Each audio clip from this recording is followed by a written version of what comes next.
Thank you for coming. नमस्कार. हे बाजूला घ्या ना.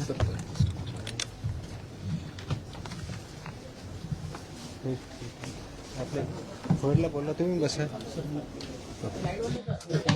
थोडं पाठीमाग घेऊ का? थोडं पाठीमाग सरू का?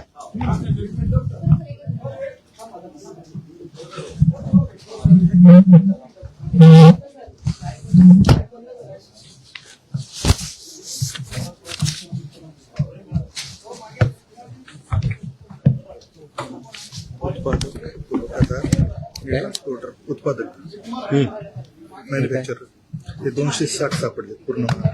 रिपीटेड कसे? नाही वेगळे. हे पुरवठादार 248 आणि ट्रान्सपोर्टर 190, टोटल 700. कधीपर्यंतचे? ते 10 वर्षातले गेले. आणि अजून रिपीटवाले वेगळे? रिपीट येणार नाही त्याचं. हे डिव्हिजन वाईज आहे. डिव्हिजन वाईजचे टेबल नाही झालं सर पूर्ण, पण कॅल्क्युलेट करून घेतलं. ठीक. करूया चालू.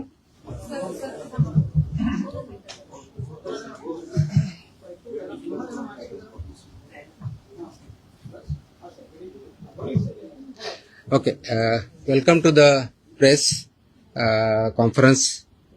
आज मुद्दामून एक महत्त्वाच्या विषयासाठी आपल्याला इथं बोलवलं आहे.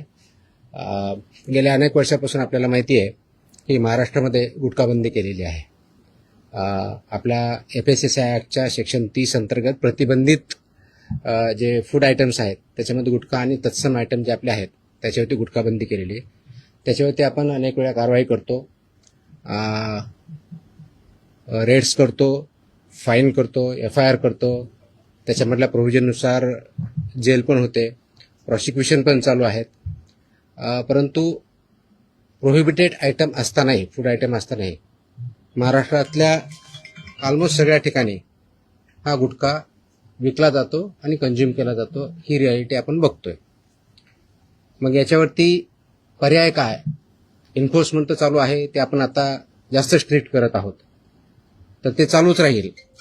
परंतु याच्यावरती काही डेटरन्स असा क्रिएट करता येईल का की ज्याच्या माध्यमातून, कारण प्रोड्युसर तर इथं नाही आहेत प्रोहिबिटेड असल्यामुळं, ते बाहेरून आपण जे याच्यामध्ये इन्व्हॉल्व असणारे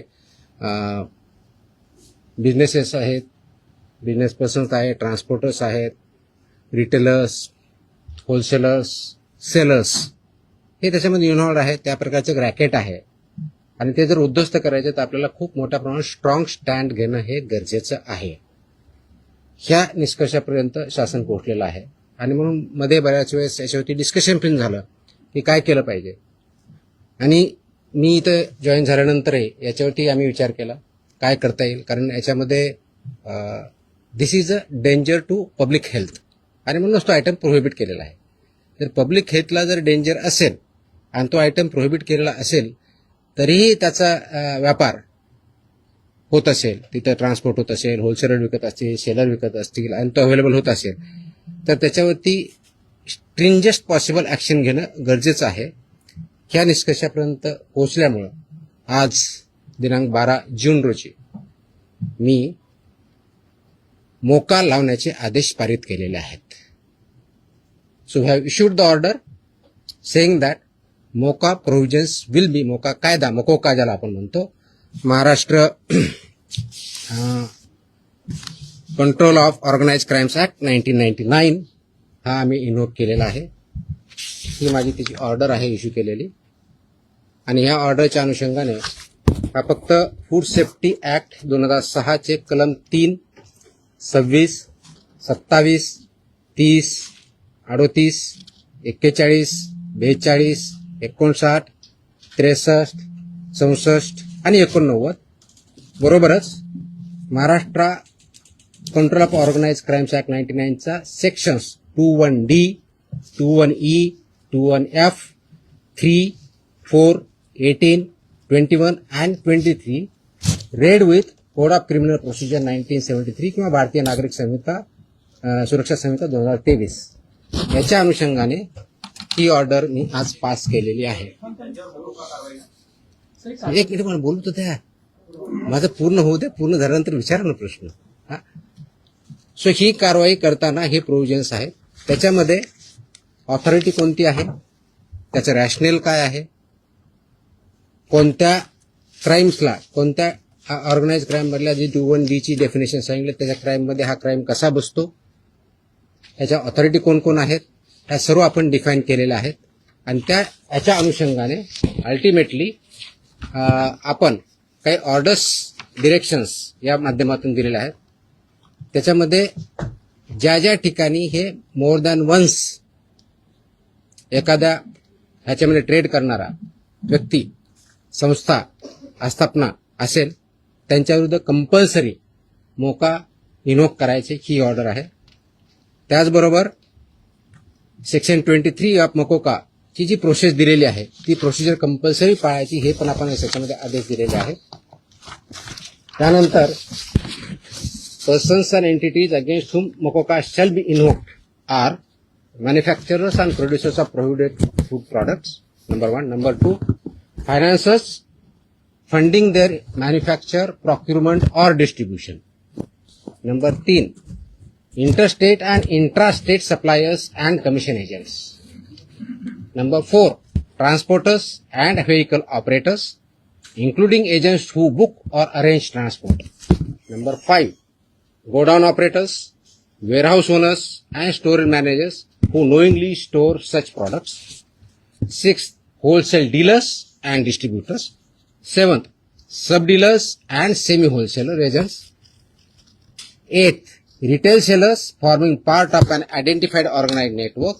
And 9, any other person who knowingly facilitates, abets, conceals or assists any of the above. त्या इतक्या जणांविरुद्ध मोकोका वापरायचे ह्याच्यामध्ये आदेश आपण केलेले आहेत. त्याचबरोबर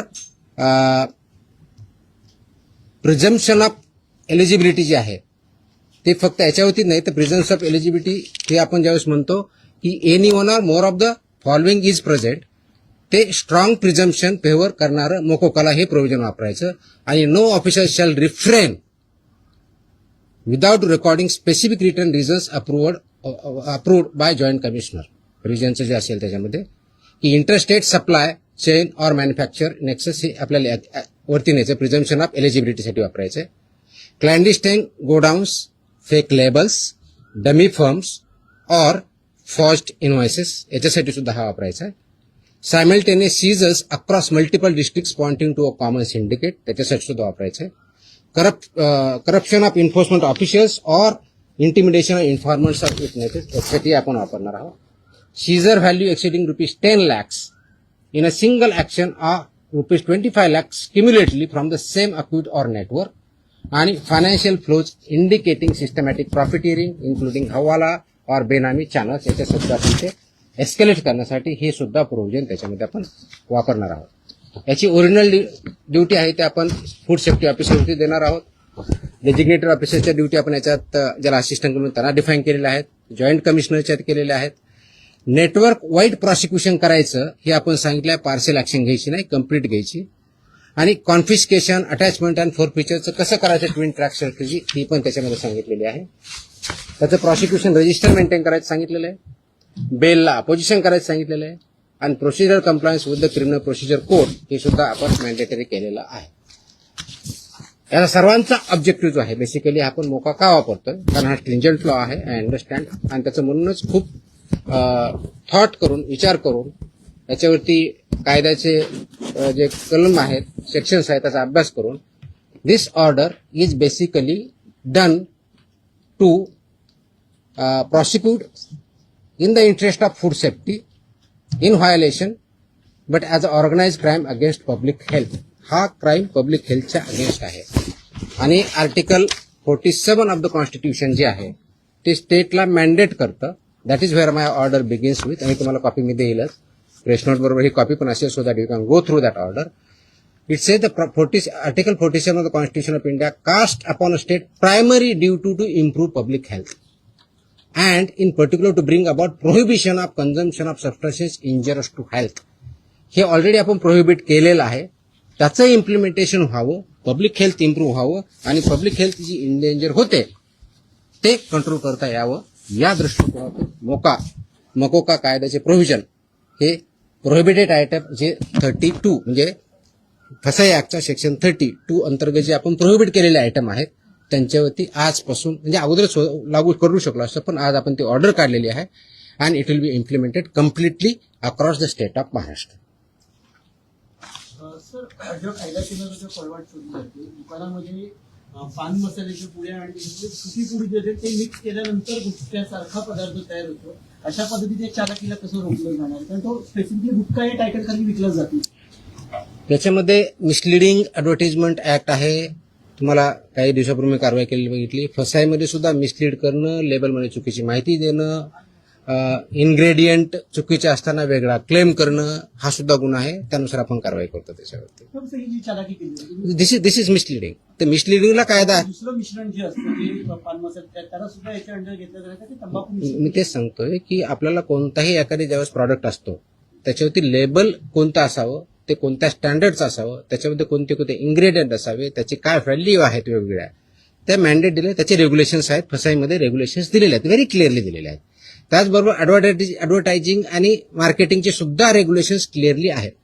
त्याचं व्हायोलेशन जिथं जिथं होतं त्या प्रोव्हिजनचा वापर आम्ही तिथं करणार आहोत. सर, याची जेव्हा कारवाई केली जाते तेव्हा लोकल पोलिसांची भूमिका खूप महत्वाची असते. स्पेशली बीट मार्शल आणि यांचा जो व्हिजिलन्स असतो तो अनेक वेळा नेक्सस तिकडे दिसून येतो अनेक पानटपऱ्यांवरती.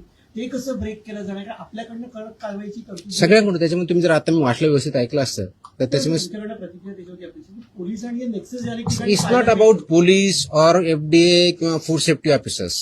It is the holistic. याच्यामध्ये कंझ्युम करणारा आहे तेवढा जबाबदार आहे, विकणारा आहे तेवढा जबाबदार आहे, इन्फोर्स न करणारा आहे तेवढा जबाबदार आहे. जो कोणी जबाबदार असेल आपण त्याच्यावरती कारवाई करणार आहोत आणि स्ट्रिक्ट करतोय. तुम्ही गेल्या काही दिवसामध्ये बघितलं असेल, हा ज्यावेळेस प्रोहिबिट केला त्यावेळेसचा उद्देश हाच होता, ही it's a danger to public health. आणि ते जर टाळायचं असेल, कारण याच्यामधून काय काय आजार होतात हे मी वेगळं सांगण्याची गरज नाही. It's documented, it's in the public domain. ते करण्यासाठी आपल्याला स्ट्रिंजंट ऍक्टचे प्रोव्हिजन आपण आज का इन्व्होक करतोय, कारण जेवढ्या इफेक्टिव्हली आपल्याला करायचं होतं तेवढं होऊ शकलं ना. हा डेटाच्या आधारे तुम्हाला मी डेटा सांगतो, म्हणजे जस्ट फॉर इन्फॉर्मेशन आपल्याला हा एक असेल की आतापर्यंत गेल्या 10 वर्षात ऑलमोस्ट आपण FIR किती केलेले आहेत महाराष्ट्रामध्ये. 32चा FSSAचा जो सेक्शन प्रोहिबिट केलेला आहे त्यावरती. जे मॅन्युफॅक्चरर्स आहेत त्यांच्या विरुद्ध 260 मॅन्युफॅक्चरर्स FIR आहेत आपले. जे पुरवठादार आहेत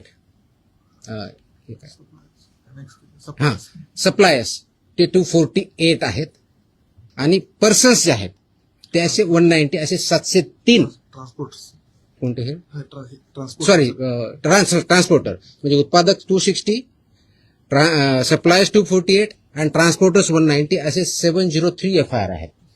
सो FIR काय कमी केलेत अशातला भाग नाही. त्यांचं प्रॉसिक्युशन, त्यांची पुढची प्रोसेस आपण करतोय, पण आपल्याला अजूनही त्याच्यामध्ये कम्प्लीट याच्यामधून खरोखरच हद्दपात करण्याच्या दृष्टीने कारण याच्यातून झाला नाही तर पुढची स्टेप आपण घेतोय आणि ती आज आपण घेतलेली आहे. Yes please. पदभार स्वीकारला एक मिनिट. गुटखा हा 2 नंबर धंदा आहे आणि याच्यामध्ये खूप मोठं अर्थकारण आहे आणि ज्याच्यामध्ये पोलीस प्रशासन सुद्धा मोठ्या प्रमाणात, खास करून बॉर्डरवरचे जे जिल्हे आहेत किंवा बॉर्डरवरचे जे पोलीस स्टेशन आहेत तर तिथून मोठ्या प्रमाणात गुटखा सप्लाय होतो. आता मी ज्या भागात धाराशिव जिल्ह्यामध्ये पोलीस स्टेशनच्या मोठ्या प्रमाणात पोलीस प्रशासन काही गाड्या पकडतं, काही गाड्या सोडतं, असे पण आपण मी जे सांगितलंय की दोज हु आर रिस्पॉन्सिबल त्यांच्यावरती आपण कारवाई करणार, कुणी असू द्या. म्हणजे माझे अधिकार होऊ शकतात, इन्व्हॉल्व जर असतील तर दुसरे कोणी असू शकतात. त्याच्यामध्ये एड्स, अबेट हे शब्दप्रयोग आपण जे केलेले आहेत त्याच्यामध्ये त्यांचं इन्व्हॉल्वमेंट जर सिद्ध झालं तर आपण त्यांच्यावरती करा. नाही FIR आतापर्यंत झालेले आहे, पण ते प्रूव्ह करण्यासाठी you are not getting my point. ते प्रूव्ह करण्यासाठी लेट मी आन्सर दॅट. ते प्रूव्ह करण्यासाठी आपल्याला ते डॉक्युमेंट एव्हिडन्स लागतील, आपल्याला एव्हिडन्सेस लागतील. असे आपल्याकडे सापडले तर डेफिनेटली आपण कारवाई करू. Let me complete. याच्यामध्ये आमचे काही अधिकारी इन्व्हॉल्व आहेत असं खूप अलिगेशन होतात, कंप्लेन येतात, आम्ही त्या व्हेरीफाय करतो.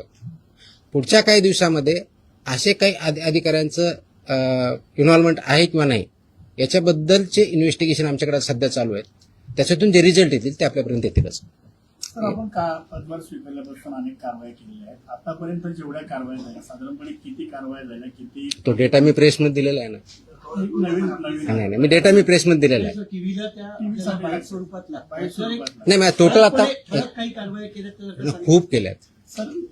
दररोज मी प्रेस देतोय. झालेली अटक आणि किती आहे गुन्हे दाखल झाले. देतो. Yes please.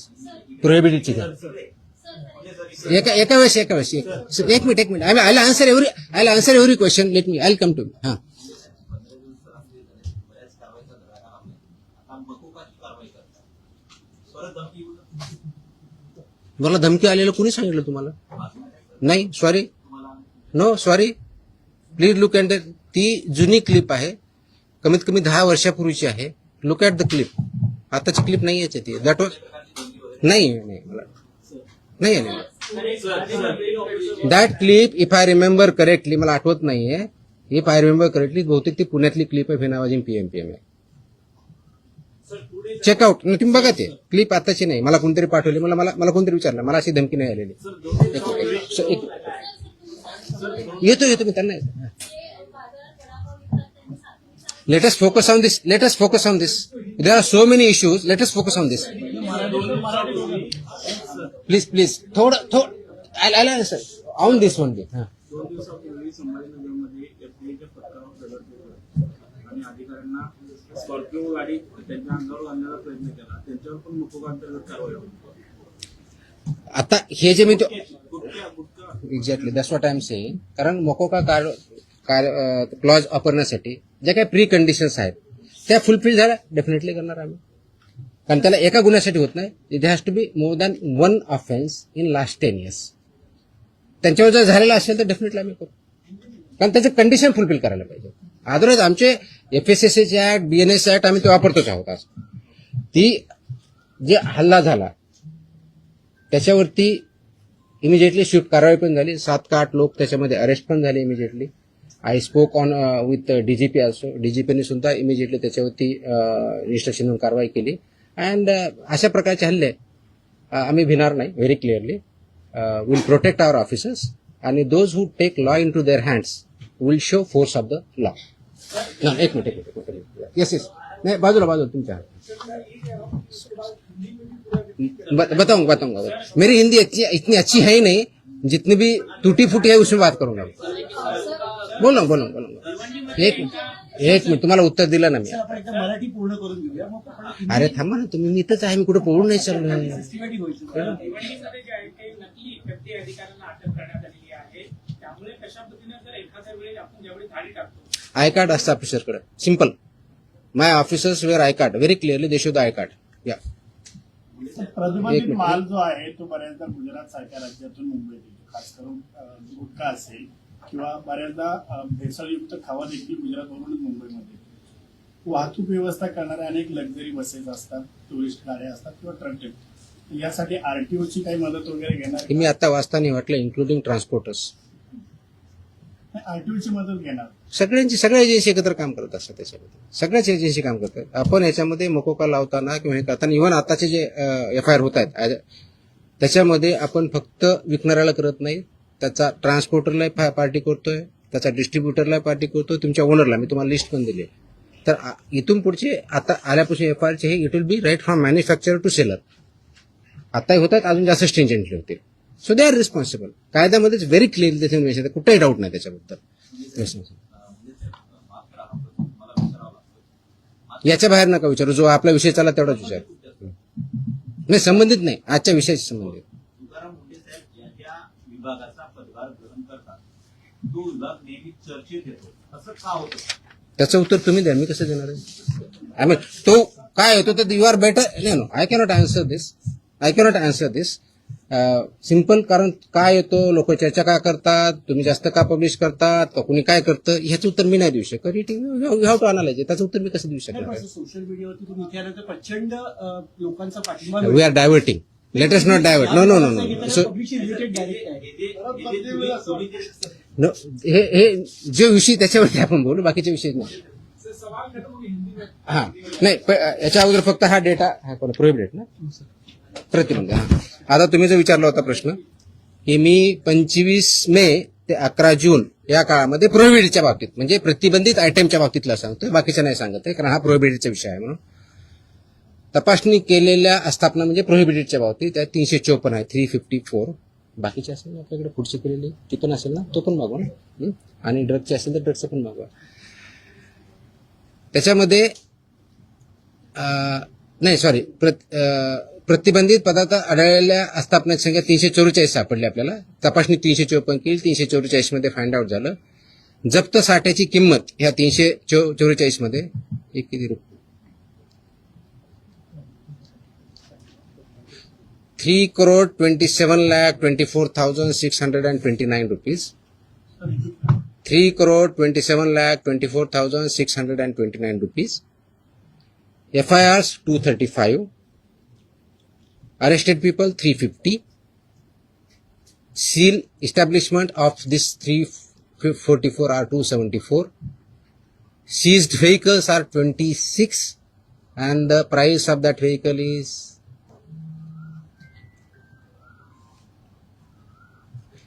13,39,500. No, sorry, 1,33,95,000. So this is about 25 मे ते 11 जून प्रोहिबिटेड आयटमच्या बाबतीत जी मोकोका आपण लावलाय त्याच्या बाबतीतची माहिती आहे. आणि किती जप्त? 26. त्याची कॉपी पाहिजे, कॉपी द्या सर्वांना. ओके.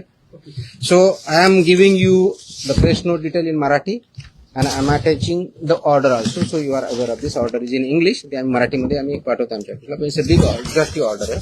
जवळजवळ किती पानाची आहे? 8 पानाची ऑर्डर आहे. कारण याच्यामध्ये रॅशनिंग डिस्ट्रीब्यूट सगळं आहे. So will get this one press note plus this one. हिंदीमध्ये माझी हिंदी चांगली नाही होत एवढी यार. मैं इतना बुरा लगूंगा उसमें. मैं इंग्लिश में बोल सकता हूँ. हाँ हाँ हाँ.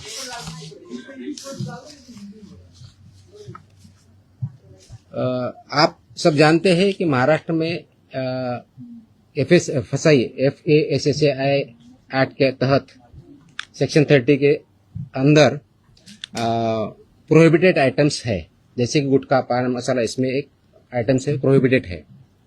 इसका मतलब ये होता है कि ये प्रोडक्ट, फूड प्रोडक्ट जो है प्रोहिबिटेड, वो महाराष्ट्र में मैन्युफैक्चर नहीं हो सकता है, ट्रांसपोर्ट नहीं हो सकता है, स्टोर नहीं हो सकता है, सेल नहीं हो सकता है.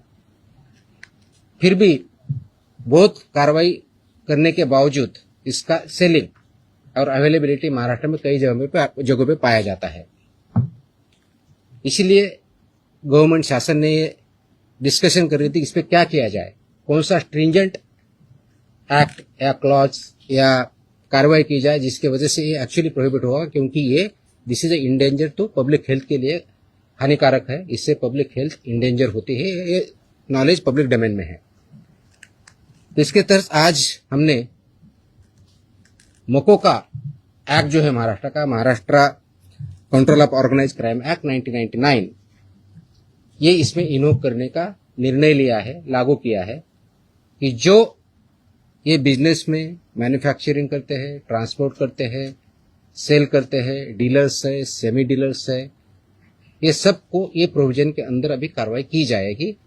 उसकी जो प्रोसीजर दी है सेक्शन 23 के अंदर मोकोका के, वो फॉलो करके ये मैंडेटरी किया गया है कि जो मोकोका के प्रोविजंस के में लायबल है वो मैंडेटरी हमारे ऑफिसर एफआईआर करते समय मोकोका का प्रोविजन एक्ट इन्वोक करेंगे और उनको पनिशमेंट करेंगे.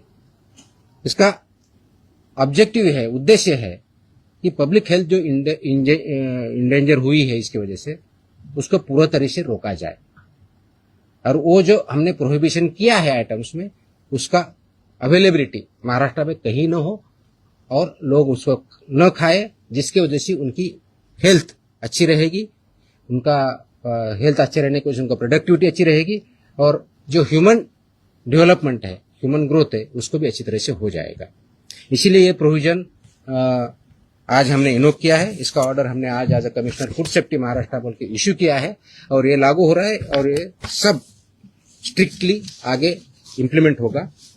अब तक का लास्ट 10 साल में जो मैन्युफैक्चरर्स है उनके खिलाफ 260 एफआईआर हुए हैं, जो सप्लायर्स है 248 एफआईआर हुए हैं, जो ट्रांसपोर्टर्स है 190, ऐसी 703 एफआईआर भी हो चुके हैं. इसका डेटा हमने मांगा है, उसका एनालिसिस भी चल रहा है.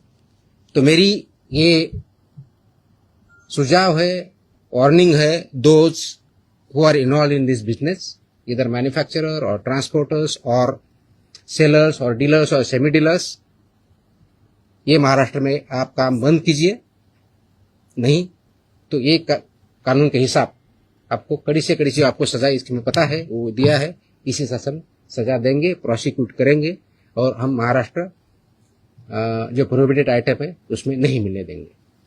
किस के तहत खिलाफ ये कार्रवाई हुई। ये जो हमने बताया कि इसमें कौन कौन आता है, तो इसमें मैन्युफैक्चरर आएंगे, manufacturer end producers of prohibited items, financiers funding जो करते हैं मैन्युफैक्चर के लिए या प्रोक्यूरमेंट के लिए या डिस्ट्रीब्यूशन के लिए, वो भी आएंगे। इंटर स्टेट और इंट्रा स्टेट सप्लाईज जो है वो भी इसमें आएंगे, कमीशन एजेंट्स भी इसमें आएंगे, ट्रांसपोर्टर्स आएंगे, व्हीकल ऑपरेटर्स आएंगे, इंक्लूडिंग एजेंट्स हु बुक और अरेंज फॉर ट्रांसपोर्ट, वो भी आएंगे। गोडाउन ऑपरेटर्स आएंगे, वेयरहाउस ओनर्स आएंगे and store managers who knowingly store such products, वो भी आएंगे। होलसेल डीलर्स एंड डिस्ट्रीब्यूटर्स भी आएंगे, sub dealers and semi wholesalers भी आएंगे, एजेंट्स भी आएंगे, retail sellers forming part of an identified organise network भी आएंगे, और एनी अदर पर्सन नोइंगली, जानबूझ के उसको अबेट करता है, इंफॉर्मेशन कंसील करता है या असिस्ट करता है, ये सब के खिलाफ सेलर है।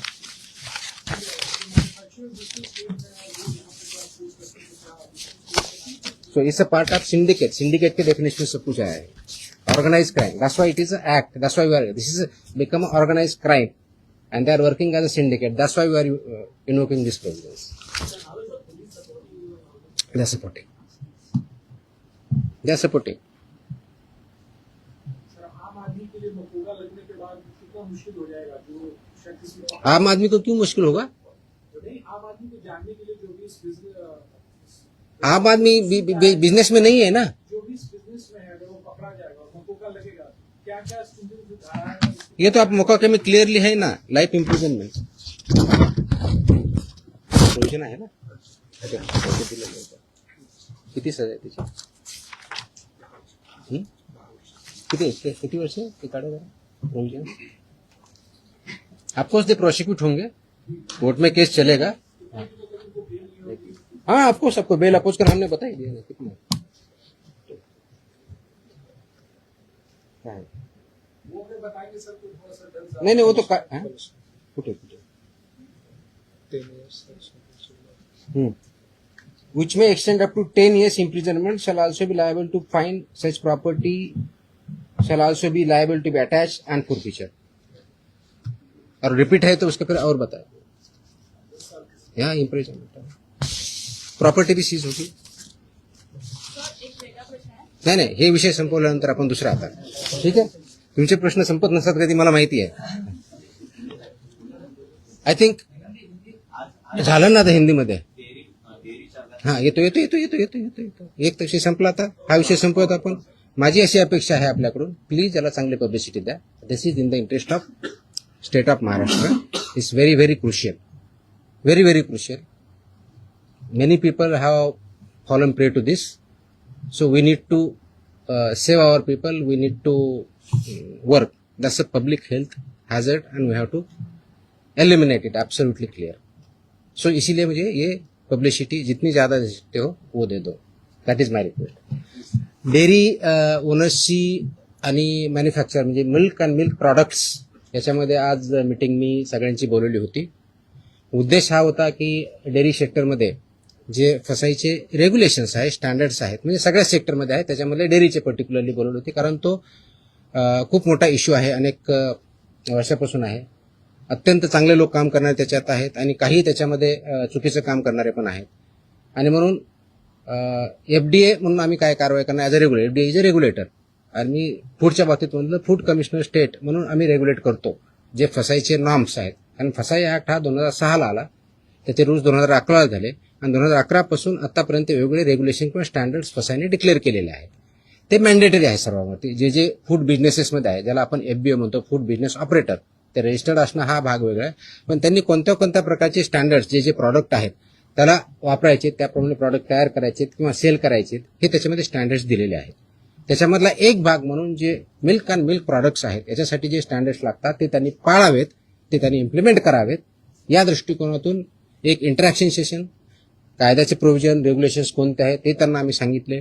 त्यांचे जे काही इश्यू होते ते आम्ही समजून घेतले आणि यातून पुढे खूप स्ट्रिक्टली याच्यावरती एन्फोर्समेंट होईल. राईट फ्रॉम कलेक्शन सेंटर गावातलं जे असेल तिथपासून ते म्हणजे तुमचा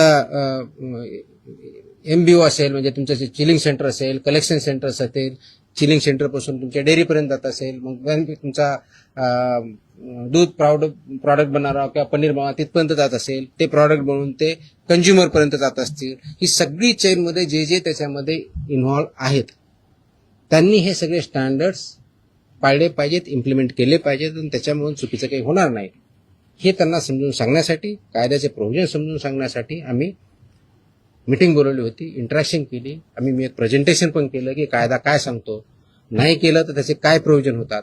तर 2-3 ठळक ज्या गोष्टी आहेत त्याच्यामधल्या, तर एक पहिलं की अनसेफ फूड हे कशाही परिस्थितीत टॉलरेट केलं जाणार नाही, इन्क्लुडिंग मिल्क प्रॉडक्ट्स. अनसेफ फूडची डेफिनेशन कायद्यात दिलेली आहे, त्याच्यामुळे इथं बोलत नाही, ते तुम्ही वाचू शकता, त्याच्यात क्लिअरली आहे. दुसरं अडल्चरेटेड फूड, तिसरं मिसब्रँडेड, चौथं सबस्टँडर्ड आणि अजून काय एवढंच नाही. सो अशा प्रकारच्या कॅटेगरी आहेत आणि या प्रत्येक कॅटेगरीला काय पनिशमेंट आहे हे कायद्यामध्ये दिलेलं आहे. तर ते व्हायलेट तुम्ही करू नये, त्याचे जे वेगवेगळे रेग्युलेशन, पहिला रेग्युलेशन फॉर रजिस्ट्रेशन कंपल्सरी आहे, ते बऱ्यापैकी इम्प्लिमेंट आहे आजच्या डेटला, रजिस्ट्रेशन आणि लायसन्सिंग, पण तेवढ्यापर्यंत चालत नाही. फूड प्रॉडक्ट्सचे जे 2011चे स्टँडर्ड्स आहेत ते बऱ्याच वेळेस कॉम्प्रोमाइज केले जातात, ते करता येणार नाही. मार्केटिंगच्या किंवा ॲडव्हर्टायझिंगच्या बाबतीत चुकीचं लिहिलं जातं, ते करता चालणार नाही. त्याचबरोबर काय म्हणतो त्याला, प्रिंटिंग काय म्हणतो त्याला, प्रिंट करतो ते लेबलिंग जे आहे ते व्यवस्थित होत नाही किंवा चुकीच्या पद्धतीने होतं का मिसलिडिंग होतं, ते चालणार नाही. पॅकेजिंग त्याचे स्टँडर्ड्स ठरवले आहेत, ते पॅकेजिंग त्याच पद्धतीनं पाहिजे, ते चालणार नाही. हे त्यांना आम्ही चांगल्या पद्धतीनं समजून सांगितलं आहे आणि बाय अँड लार्ज त्यांची कन्व्हिन्स झालेली आहेत की येस आमच्याकडे काही ज्या त्रुटी असतील तर आम्ही त्याच्यामध्ये कारवाई करू, जेणेकरून हे जे दूध आहे किंवा प्रॉडक्ट आहे, फूड अँड फूड प्रॉडक्ट जे आहेत ते कंझ्युमरला जे स्टँडर्ड फसाईने घालून दिलेले आहेत ते त्याप्रमाणे करतील. जे करणार नाही त्याच्यामध्ये फसाई ऍक्टनुसार आपण त्याच्यावरती कारवाई करणार आहोत. आता हे standard over a period of time आले, 2011 पासून आतापर्यंत जवळजवळ टोटल 28 प्रकारचे रेग्युलेशन किंवा स्टँडर्ड आहेत, त्याच्यातले 6 हे ऑथॉरिटीचे आहेत, मग 22 आहेत वेगवेगळ्या प्रॉडक्टच्या बाबतीतले आहेत सगळे. त्याच्यातले बऱ्याचशा अंशी 6 ते 10च्या दरम्यान हे फूड अँड फूड प्रॉडक्ट्स लागतात. प्रत्येकाला मोर दॅन 1 लागतात, रजिस्ट्रेशन कंपल्सरी आहे, पण ते फूड कॅटेगरी जी असेल त्यांना ते लागतात. ते स्टँडर्ड्स आम्ही जास्त इम्प्लिमेंट करू, सॅम्पलही आम्ही वाढवू आणि त्याचबरोबर आम्ही हे सांगितलं की कंप्लायन्स करणं ही तुमची जबाबदारी आहे आणि इन्फोर्स करणं ही आमची जबाबदारी ॲज अ रेग्युलेटर म्हणून. ती इन्फोर्समेंट आमचं स्ट्रिंजंट होईल. त्याच्यामुळं आपण स्वतः आपल्या आदिनीचं ज्यांच्याकडून तुम्ही दूध घेता, जे चिलिंग सेंटर्स आहेत, जे तुमचे प्रॉडक्ट्स आहेत, तुमचे प्लांट्स आहेत, त्या ठिकाणी याचं कोणतंही व्हायोलेशन होणार नाही याची काळजी तुम्ही घ्या. आणि सबस्टँडर्ड असेल, अनसेफ असेल, तो माल रिजेक्ट करा, तो तुम्ही वापरू नका, दुसऱ्याकडे वापरून देऊ नका, so that this unsafe, substandard, adulterated, misbranded असं कोणताही प्रॉडक्ट मार्केटमध्ये येणार नाही. त्यासाठी तुम्ही कार्यरत राहा आणि ते कंप्लायन्स करता की नाही त्याचं इन्फोर्समेंट आम्ही बघू आणि जिथं कंप्लायन्स होत नाही त्यांच्यावरती आम्ही स्ट्रिक्ट कारवाई करू. दिस वॉज द मीटिंग. तुमच्या कारवाईचं शेतकरी फार खुश आहेत, तुमच्या कारवाईच्या नंतर आठवडी तालुक्यामध्ये तुमचा दुग्धाभिषेक करण्यात आला. दुधाचे रेट वाढतील असं वाटतं तुम्हाला? रेट माझ्या हातात नाही आहेत. वाढवणं हा इज अ फ्री मार्केट, त्याच्यामुळे दुधाचा किती रेट असावं ते डिमांड सप्लायवरती ठरलं जाईल. पण आपण अडल्चरेशन बंद करू शकलो, आपण सबस्टँडर्ड दूध बंद करू शकलो, प्रॉडक्ट्स बंद करू शकलो, तर ऑफकोर्स प्युअर दुधाला डिमांड वाढेल. ऑफकोर्स मार्केट फोर्सेसनुसार त्याचे जे काही परिणाम होते ते होते. आतापर्यंत ज्या कारवाया झाल्या, अनेक जप्त केलेला माल आहे तो टेस्टिंगसाठी पाठवण्यात आलेला आहे. किती अहवाल येणे बाकी आहे? आता खास करून दूध किंवा दुग्धजन्य पदार्थ यांचे लवकर नाशवंत होतात, त्याचे आम्ही काळजी घेत आहोत. त्याचे जे पिरियड दिलेला आहे, ड्रगच्या बाबतीत 60 दिवसाचा असतो, फूडच्या बाबतीत 14 दिवसाचा असतो, त्या वेळेतच येथील आम्ही इन्श्युअर करतोय. त्याची सुद्धा मी आढावा घेतलेला आहे. आपल्याकडं 3 ठिकाणी आपल्या स्वतःच्या लॅब आहे. पुण्याला आपली हेल्थ डिपार्टमेंटची ऑलरेडी लॅब आहे, प्लस मुंबईमध्ये BMCची लॅब आहे, प्लस गव्हर्नमेंट ऑफ इंडियाच्या फसाच्या PPP वरती लॅब आहेत. त्याच्यामुळे आपण ते सॅम्पल वेळेत कसे होतील याची आपण काळजी घेत आहोत. मनुष्यबळा संदर्भात देखील मागे एकदा भरपूर एकाच दिवशी सगळं, मग तुम्हाला परत प्रेसला यायचं नाही का असं सांगा, मी सांगू शकतो. नाही, रोज तर नाही शक्य, पण इन बिटवीन आपण भेटत जाऊ. 100 नहीं इसमें वो प्रोहिबिटेड आइटम के लिए है. विल एज आई टेल ना, इसमें रिपीट ऑफिसेस कितने क्या है हम देखेंगे. Will examine everything. We have collected data, we have started work on that. ये एक दिन का ऑर्डर नहीं है. It has lot of thought has gone into it. जो कंडीशन में अगर फुलफिल करता है डेफिनेटली, इसलिए मैंने मैंडेटरी किया है ना उसको. या सरकारी रुग्णालयांना पुण्यातील आणि पिंपरी चिंचवडमधील रुग्णालयांना हिंदुस्तान अँटीबायोटिक्स कंपनीमधून औषध निर्मिती थांबवण्याचा निर्णय आपल्या विभागाने घेतला आणि औषध निर्मितीमध्ये त्रुटी आढळल्याने हॉस्पिटल औषध निर्मिती हॉस्पिटलमध्ये जे इंजेक्शन आणि सलाईन पुरवठा करतात ना, हां त्या पुण्यातील आणि पिंपरी चिंचवडमधील हिंदुस्तान अँटीबायोटिक कंपनीमध्ये औषध निर्मिती थांबवण्याचा निर्णय घेतला होता, असं यांनी बजावलं. म्हणजे कुणी आपल्या विभागाने कुठे आहे कॉपी ते प्रश्न आला मला. नाही तुम्ही प्रश्न असा अझम्पशनवर प्रश्न नका ना विचारू. असा अझम्पशनवर प्रश्न नका विचारू. तुमचा काय फॅक्ट्स काय ते सांगा. मग अशा आदेश बाजूला असा प्रश्न आला तर कुणी आदेश बरोबर हे तर पाहिजे माहित पाहिजे. औषध निर्मितीमध्ये त्रुटी आढळल्याने शोकॉज नोटीस बजावण्यात आली. प्लीज थोडंसं तुम्हाला समजून सांगतो. कंटेक्स्ट मध्ये मी त्या स्पेसिफिक केसबद्दल बोलत नाही, कारण तुम्ही स्पेसिफिक प्रश्न विचारत नाही. मी तुम्हाला जनरल सांगतो. काय असतं की मार्केटमध्ये जे आपले ड्रग्ज असतात म्हणजे मेडिसिन्स असतात, त्यांचं आम्ही चेकिंग करत असतो. चेकिंग करताना परत सबस्टँडर्ड, अडल्चरेटेड आणि याच्यामध्ये ड्रगमध्ये एक कॅटेगरी आहे स्प्युरियस किंवा मिसब्रँडेड, या प्रकारचे आढळले तर त्याला पनिशमेंट ड्रग्ज अँड कंट्रोल ऍक्टनुसार आम्ही करतो. असे जर काही कॅटेगरी आढळल्या असते आमच्या याच्यामध्ये तर there is a provision called recall order म्हणतात त्याला, आणि स्टेट ड्रग कंट्रोलर ते करत असतो. ती प्रोसेस आम्ही चालू केलेली आहे. म्हणजे आम्ही कुठं आम्हाला कंप्लेंट आले, मी व्हेरीफाय केलं, आम्हाला वाटलं, आम्ही सॅम्पल घेतले, त्याच्यातून आम्हाला ह्या 4 कॅटेगरीपैकी जी कोणती आलेली आहे तर तो प्रॉडक्ट मार्केटमधून, फक्त हॉस्पिटलमधून नव्हे, मार्केटमधून आम्ही रिकॉल करतो. त्या कंपनीला सांगतो आणि त्याची मी पब्लिसिटी पण करतो.